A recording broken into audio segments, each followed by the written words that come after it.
ตอนนี้ก็ไม่มีอะไรครับนั่งย่อยใช่ไหม นั่งย่อยก่อน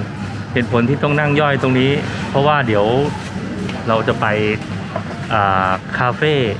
747ที่อยู่ด้านข้างตรงนี้นะครับคาเฟ่747มันอยู่ติดกันเลย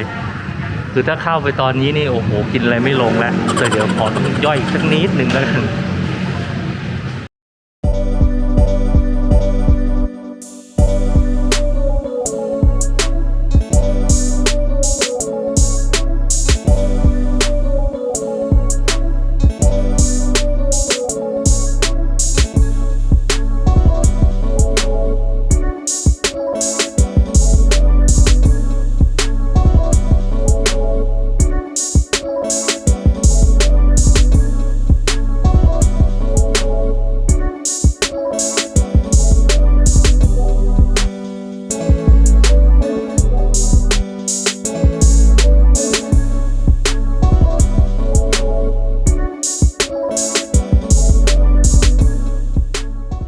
เดี๋ยววันนี้เราจะ